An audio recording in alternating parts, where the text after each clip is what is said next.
Olá pessoal, tudo bem? Que Deus abençoe a todos vocês com suas respectivas famílias. Para nós é sempre uma satisfação podermos comunicar vida através do canal Culto Racional e de alguma forma levar para você uma palavra que venha trazer para você o ânimo, que venha te fortalecer e edificar a sua vida espiritual. De uma maneira transparente, uma maneira limpa e uma maneira sincera de poder comunicar isso, tá bom? Bom, o assunto de hoje está lá no livro de Colossenses, capítulo 2, a partir do versículo 8. Vou procurar ser sucinto aqui na mensagem, porque são alguns versículos, do 8 ao 23, então vou procurar ser bem sucinto aqui para o vídeo não ficar longo, tá certo? Bom, ele faz uma advertência aqui, o apóstolo, porque já naquele tempo haviam falsos ensinos. A advertência aqui é contra falsos ensinos, inclusive o título aqui na minha Bíblia, na minha tradução, fala assim, advertência, o título, advertência contra falsos ensinos, a divindade de Cristo e a sua obra redentora. São pequenos assuntos que nós temos que observar. Primeiro, falsos ensinos, a divindade de Cristo e a sua obra redentora. Então ele está falando o seguinte, ó, Cristo fez uma obra redentora. Divinamente foi feito isso, ou seja, providência divina para uma obra sensacional, espetacular, uma obra que homem nenhum poderia fazer. Mas que era deturpada já e distorcida já naquela época por falsos ensinos. Ok? Então, a advertência do apóstolo Paulo aqui é a seguinte, ele fala, cuidado que ninguém vos venha enredar com suas filosofias e vãs sutilezas. Você sabe que existem, pessoas aí, ou instituições, ou lugares, pregadores, pessoas que, que com bastante filosofia e zero de evangelho, evangelho é uma coisa, filosofia é outra. Eles usam, frases feitas, frases de impacto, e aquelas declarações, repetitivas, que levam as pessoas a ficar repetindo. Como é que eu posso falar isso? Um animador de auditório que fica falando, faz isso aqui, agora diga isso, e agora diga aquilo, levante sua mão, fale aquilo outro, agora diga para o seu amigo, diga para a pessoa que está do seu lado, e aquela coisa, isso vai entusiasmando as pessoas, isso vai entusiasmando filosofias e sutilezas, ok? Eu não estou dizendo que você não possa, de repente, ter um pregador que te motive, né? Que te coloque para cima, e que ele seja entusiasmado na mensagem, palavra, quanto a isso aí não há problema nenhum, desde que, como diz aqui o texto, olha só, filosofia e vãs sutilezas, conforme a tradição dos homens, olha só, conforme os rudimentos do mundo e não segundo Cristo. Então o que a gente consegue ver hoje aí, nesse bojo evangelístico, ou evangelicalístico, né, a gente vê muitos trabalhos, confissão positiva, confissão de vitória, prepara a pessoa muito para receber, mas não prepara as pessoas para as lutas e problemas que virão, e que já estão acontecendo, e que virão mais ainda, e que acontecerão mais ainda.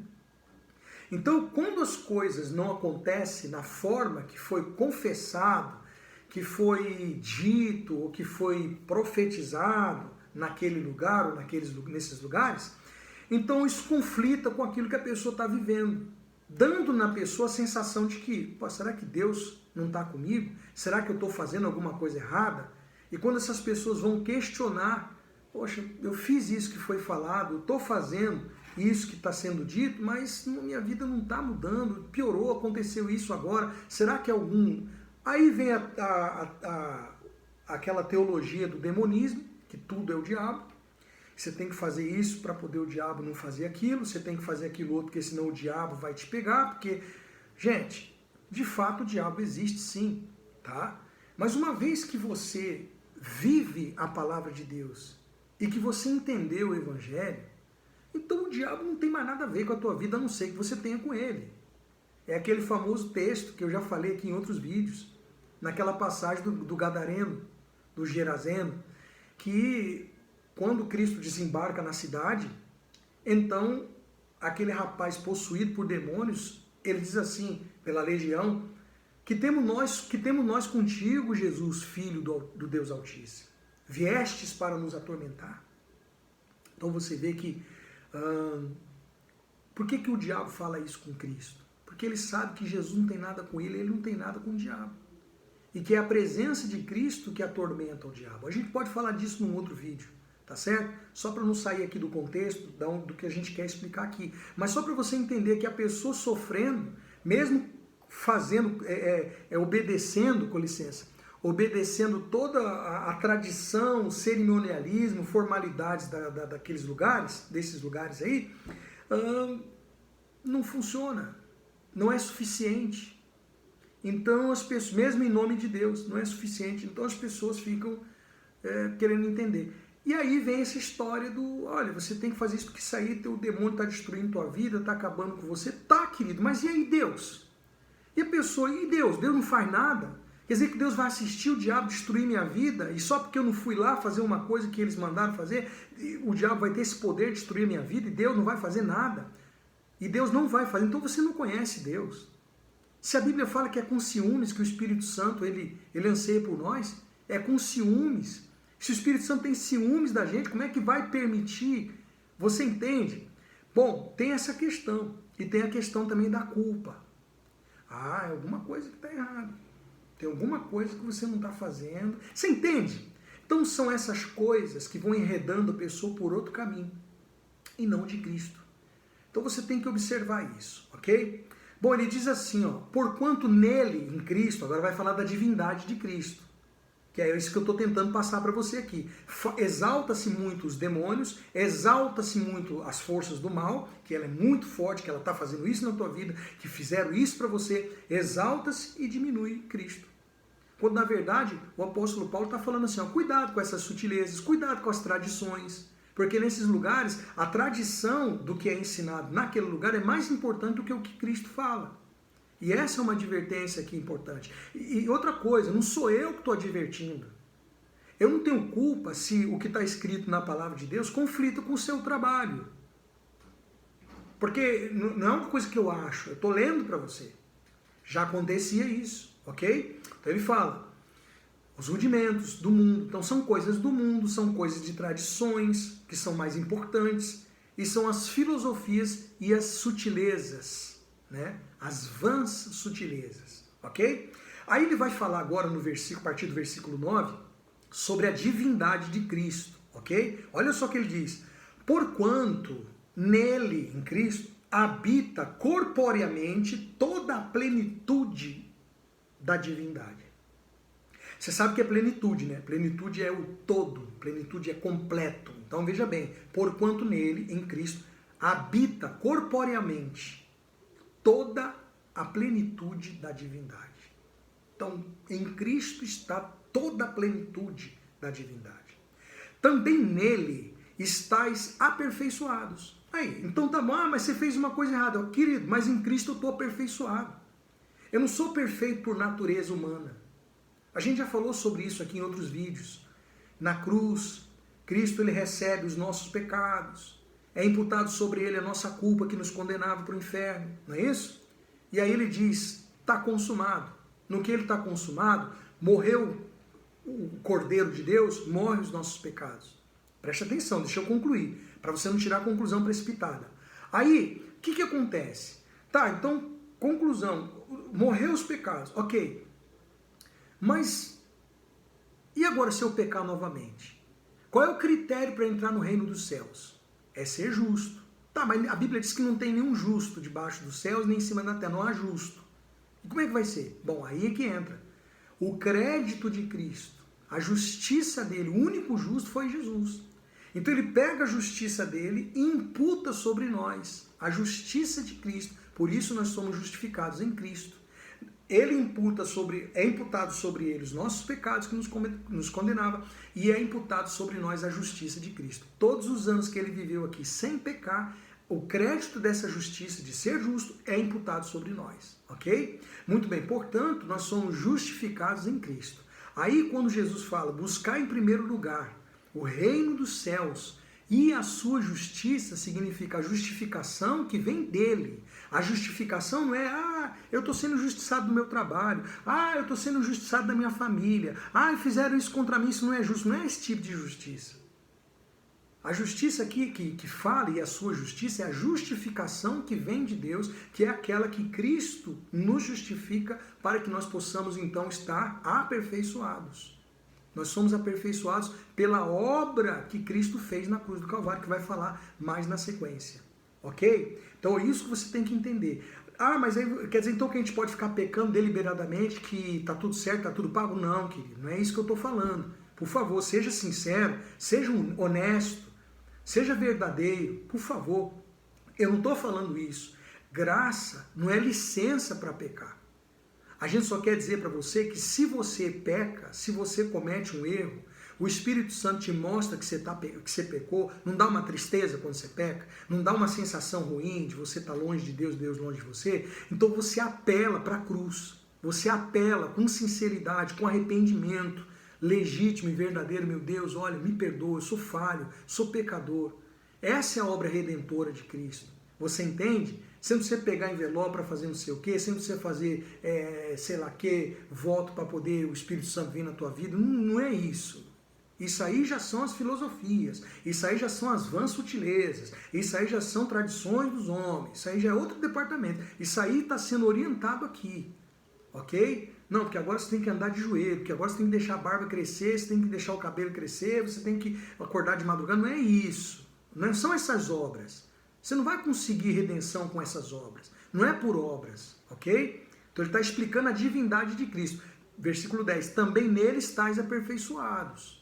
É Ele que faz isso. Ou seja, quando você entra na presença de Deus e Deus te olha, quando Deus te olha, Ele não te olha, se Ele te olhasse, fulminava, porque nós somos pecadores, ok? Mas quando Ele nos olha através do seu Filho, através de Cristo, ok? É através de Cristo que Ele nos olha, através do seu Filho que Ele nos olha, ok? É isso.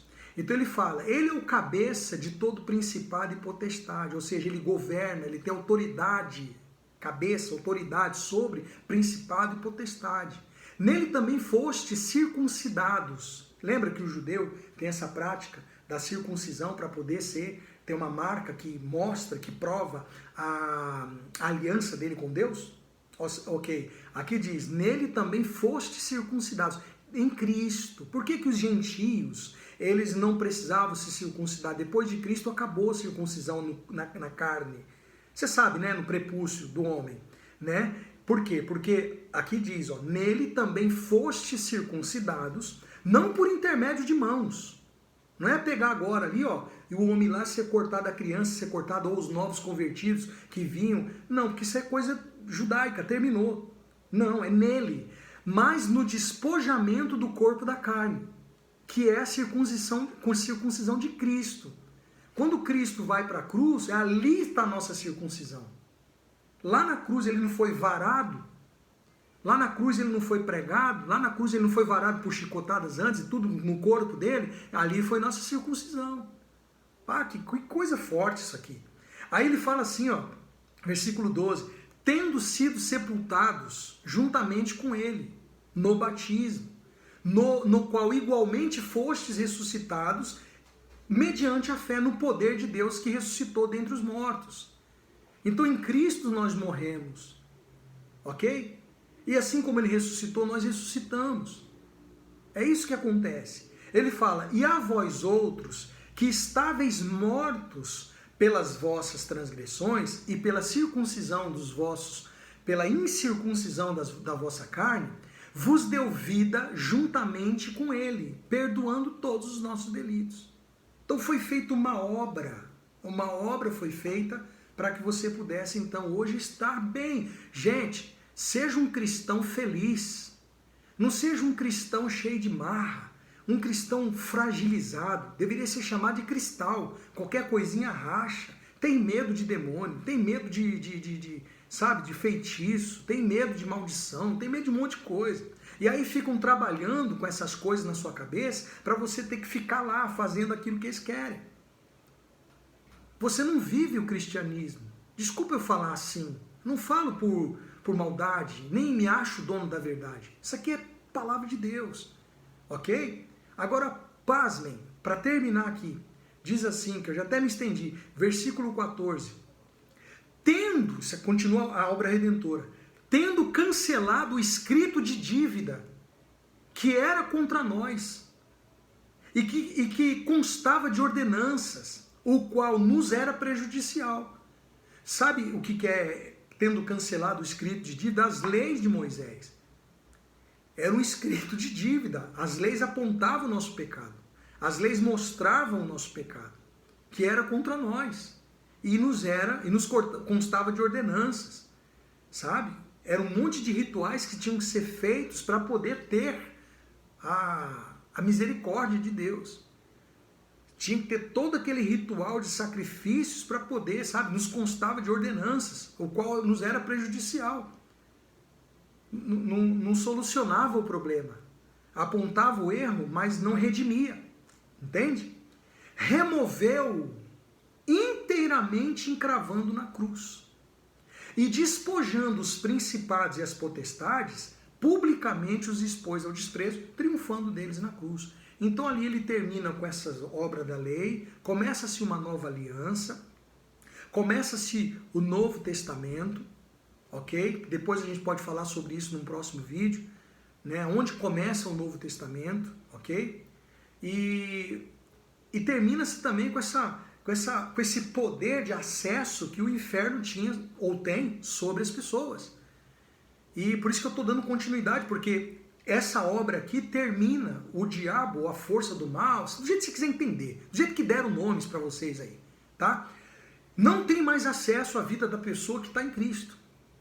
Ele pode tentar, lógico, é função do mal trabalhar, criar situações no trabalho, em casa, é normal. Isso aí é natural, não é que é normal, é natural, porque é natureza do inferno tentar destruir as pessoas, ok? Mas quando você tem a consciência desse evangelho, da divindade de Cristo e da obra redentora dele, você fecha esses acessos. Agora, por que é importante para a força espiritual do mal, para o diabo, para o inferno, cegar o entendimento das pessoas?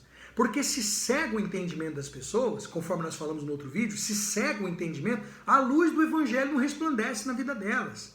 Porque aí o que acontece? Elas começam a acreditar, como a gente estava lendo aqui, né? Aí ela começa a acreditar em filosofia, tá cheio de filosofia, tá palavras bonitas, eloquentes, filosofias, cheio de filosofia, vãs sutilezas, tradições, cheio de tradições, cada lugar aí que você vai tem as tradições, não, porque aqui nós fazemos assim, não, porque o espírito aqui é assim, porque nós aqui trabalhamos assim. Cara, não tem negócio de aqui trabalha assim, aqui lá trabalha do outro jeito. Bíblia é uma só, Deus é um só, a palavra dele é uma só, ok? Então assim, sabe, são tradições que vão criando, que aqui chama de tradição dos homens, tá? Tradição dos homens. E também rudimentos do mundo. Então a pessoa começa a acreditar, começa a valorizar e potencializar a obra do diabo, o inferno, os demônios, tem mais força do que o que Deus disse. É tanto que quando eles dizem lá, aparece lá, o que o mal manifestado falar, tem mais força do que o Cristo disse. Sabe? Isso aí sempre tive um problema com isso. Quem me conhece de mais anos sabe que eu sempre tive uma questão, sempre me revoltei com essa situação de as pessoas crerem mais no que o diabo falou do que no que Deus já tinha dito. Nunca valorizei essa coisa, nunca fui a favor disso, sabe? Sempre tive uma questão com isso. Então quando você compreende isso, se o mal você não permite o mal cegar o seu entendimento, mas você pede a Deus que ele abra os seus olhos, então você entende essa parte. Está cancelado, acabou. Ah, mas eu posso ter problemas? Você vai ter problemas. A gente vive no mundo, a gente não vive no céu. Ainda não. Mas nós temos o Evangelho dentro de nós. O Senhor Jesus, o Espírito Santo, que é o nosso Consolador, e nos ensina todas as coisas. E nos fortalece, nos renova. Ok? Se você está acompanhando esse vídeo, você está afastado de uma denominação, isso não determina que você está afastado de Deus. Ah, mas é porque foi na denominação que eu encontrei Deus. Ok, então o que impede você de, num vídeo como esse aqui, estar explicando isso para você e dizendo para você que tem jeito? Deus só opera se você tiver que seguir as tradições dos homens, ou ele pode operar agora com a sua divindade e poder e abraçar você e agora e você, claro, preciso de um acompanhamento de alguém que me oriente, ok, procure um lugar então que não tem filosofias, vãs sutilezas, valoriza mais tradições de homens do que a palavra de Deus, rudimentos do mundo que te afastam, sabe? Abra os seus olhos para estas coisas e perceba, de fato, de verdade, a obra de redentora que Cristo fez por você, tá bom? Desculpa, me estendi muito mais uma vez, é que quando eu começo a falar é terrível, né? Oh, meu Deus! Desculpa aí, o vídeo fica longo, eu sei que tem pessoas que não têm paciência de assistir tudo, ou não tem tempo, né?